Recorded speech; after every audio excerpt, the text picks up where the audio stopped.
Wanta wanti dhiyoo sana taabdaa akka silkii kanatti wanta maallaqa kafaltifaa minaa mijanii. Wanti sansa maallaqa. Nama kafaltifa. Nama kafaltifa. Akkamitti? Maal taate hamstarii jira. Taappiswaapii jira. Bilamii jira. Maqaa namaati? Mana baankii kana fudhatta maallaqa mana baankii. Nigdi baankii fudhatta, Awaashii fudhatta. Calanqoo jiranii? Sama. Warra kafalee calanqoo maa jiran? Baarii gama jiranii. Baar gama jiran. Baar gama asii kafalamaatu? Akkam jechuudha? Ati gowwa. Amma teekinooloojiidhaan kuttee biyyi barate. Wantummaan akkana taa'anii nyaatan eessatti taa'anii nyaachuun hin jirtu asii mi carcaruu taa'anii nyaachuun. Taa'anii nyaachuu jiranii? Laffaanii quba shanii sanuu tokkoonii miti ilaala quba shanii. Shammaleen taatu? Shammaleen taatu. Quba tokkoon akkana godhe inumaa waa xiqqoo argataa'u. Laffaatii keessa shaniin. Yoo dandeessa godhanii nama bilas dura qabu yoo jiraate. Waan addaati garuu laffaanii nyaatan akkamiin naan jettaatis odumaa as hojii jiraachuu jirru. Ani laffaatii jira kaa. Ati laffaatu laffee kan wajjin in argatta. Maal laffaa? Qarshii akkamiin beektaa? Lakkoofsuma si erga lama faranjiin. Qarshii osoo kaashii kanatti lakkaansan osoo hin ta'in lakkoofsuma si ergan. Eessaa fuudhatta eessaa lakkoofsi maal faayidaa qaba lakkoofsi yoo feetaanis katabee siin ergu. Katabee siin ergu lakkoofsi. Akka isaanitti kataban qalamni isaaniitiif kee tokkoo miti kee waa tokko bu'aan qabu qalamni tokkoo miti. Qalamaan ergamoo silkiin barreessanii. Silkii miiseejii si ergan. Miiseejii ani siifin erga lakkoofsa furmaarra qofa. Sanii miti ati maallaqa immoo maallaqa. Yaa mummee keenya akkasiin waa si jira laala ni beektaa? Akkaawuntiin beektu akkaawuntii? Akkaawuntii hunda. Akkaawuntii daldala baankii daldala Itoophiyaa? Akkaawuntii feesbuukaa waan. Ati akkamiin mallatteessitamee gaafa waan dheedu? Akkamiin fudhate? Ashaaraa jennee akkasitti. Tana barra akkasitti ta'ee. Maal? Tana qarakkoon. Laala akkaawuntii jennee amma lakkoofsuma dhab si godhan bilbila akkaawuntii keessa. Akkana guutee mallatteessitu san namni illee seelaa qabatee akkas guutee mallatteessuu danda'a. Kaasii kun ashaaraa jennee wanta naan lakkaawanii wanta na gisee lakkaawan. Xeetiif kanama hundi adda adda jechuudha. Kanama jiru kun hundi adda adda. Amma akkasii miti.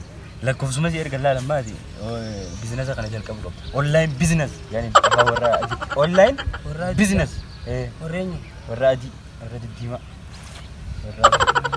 Online business. Jalqabe amma lakkoofsuma dhab si godhanii baankuma dhayitee hiriirteetuma fudhatta. Baankii tam? Baankii daldala Itoophiyaa taasisa. Akkana maallaqa san uummanni ati baantu uummanni atiin baargama qarshii asii dhaqanii bita fudhatamoo eessaa qabate eessaa faqanitti miiraa eessa kan nuti lakkoofsaan si erganii siin jee ani gaamma yaarana beektaa miyaa si dha'uu siin danda'a. Maalaatu kun gaaffii deebiidha. Lakkoofsaan akkamitti fudhataniidha lakkoofsa yoo si ergan qarshii asii baankii deettee fudhachuu maaltu wal fida kun. Maallaqa abbaa keetii jira baankii taraa si shakkisiisa. Maallaqa abbaa kiyyaa yaa maallaqa kaniin ani guddaa kaayuu ni jira. Sanin tuqan laa. Kabiraa kannan kabiraa. Kabiraa kun eessatti? Lakkoofsarraa qice. Eessatti tolchan? Dubaan akka gilookoosi sitti naqu gaamar feene akkamitti sii galcha gaani. Gaafa namni baradhu siin jo'ati kan dambaatu. Baradhu hangaan afran kiyya fixee mi'aan afran kiyya fixee. Isi waan akkamatti bilaashiitti nyaatan kana bilaashii waan bilaashii kana namni maal akka fadhata? Bilaashii bitii.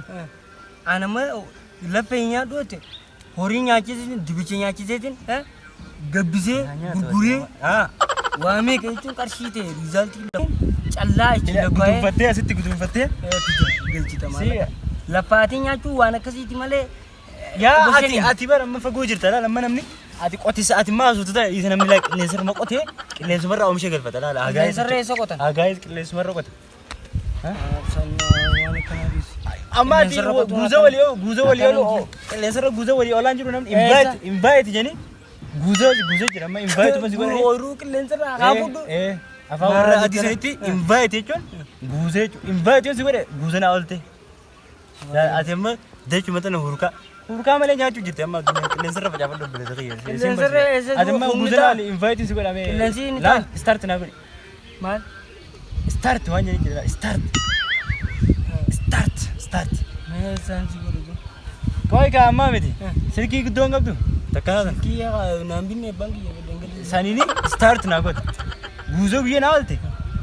Beeki guuza kana marroon hin jirtu. Nama biraa olfatta malee irra guuza naa oolte ana nama olfachuu hin jirtu. Akkanumatti taati. Akkanumatti taati. Qilleensumarra facaafattee qilleensumarra oomishattee kintaala meeqa qilleensumarraa galcha. Kunni ta'a qilleensi kun. Ka Itoophiyaa qaba. Kanumarra facaasaa hin jirru. Kaayi woo ta'i. Unoo. Asamani jira ganda warri kasitti facaasachuu jiranii amma. Facaasa amma hagaa ifin deema. Adda. Maalirraa jechi jenii wasanaan akkasii wal fixantu warri. Guma wal fixu jetti mancaalan. Adda. Wal fixu jiran. Fakkeenyaaf. Amma jechuun tapha dhiisaka tapha jirtama. Tapha dhugumaa si jira. Sarara qotan manaa kana maal jechuu yoo ta'u murraa.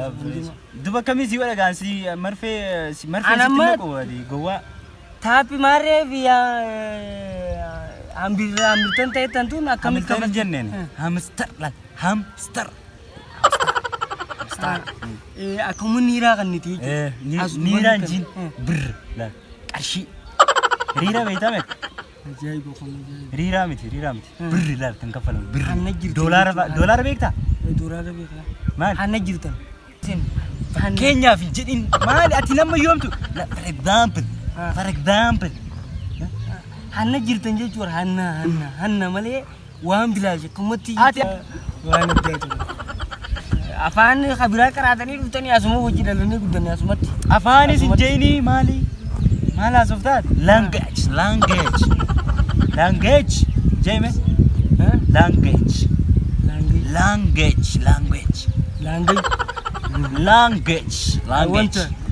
amma kasan jenne ne ga waan bilaashu mutti kan nyaatan jirtu sana tana ibsa na kan naqame na dibbi kuma mallaka karan jirre karami ka dhufa kai sinin jenne itti yaadani da ngizi mallaka isa fudotan kumatti bila kana gowa to mal gowa ni sinin war are you backward man you are backward man you are fago you are not civilized fago fago jirtan malayni qotadhu qilleensarra qotadhu jallisiidhaan lal hayama quba shanan san irratti paundi meeqa si kan itti paundi maali paundi alaqa qawo qarshii meeqa niiraan jedhini money okay hay meeqa fudhatan ganaa inni ragamne akkami ooyiruu gaafa facaaftu riizaaltii isaa waggaatti gaafa irraa galchitee argatta riizaaltii bu'aa isaa gaafa irraa galchite argatta malee jechuudha akkanatti ooyiruu ilaalte gajiinsi ammana haqa namaa maa kana feetan sirritti qoti hagaa sirritti itti hojjetu haqa namaa asmareetee baafattaa jechuudha akkumatti gootee maallaqa mana baankii kana hiriirtee warra lafa qotu kana wajjin hiriirtee fudhata baankii ija maallaqa fuudhee galchu ittiin hima kana wanti ittanii akkanatti hafaadarii kee namni tuqu bar hafaadarii kee namni tuqu asxaa isaan fidanii isin eegaan jira baargama jiran jette asxaa kaayanii jira lakkoofsaan laal sand receive atlaal receive qarshii maaltu walitti fida lakkoofsaan qarshii gara mana hakimaa geessanii jechuudha akka gulukoositti garaa si naqu achitti fannifanii beekumsa amma kana jira sitti naqu beekumsa si naqu ayyaati marfiidhaan hiddatti si naqu ganaa fagoo jirta fagoo lu'aar dhoqqe ay naman naqu ni taa yaa sooti amma mana dhiisne maallaqa abbaa keetii alaamti fuudhu deemu maallaqa abbaa keetiin tuqani maana ilaalta kai gaafa qaanurraa mana darbita maali olaana kana baa maali olaana jita anga amma nama waa beeku jeeti sitti haasaara bara nama misterin beeku mana darbita nama si seetiin taa'ee joojiyaa nama si seetiin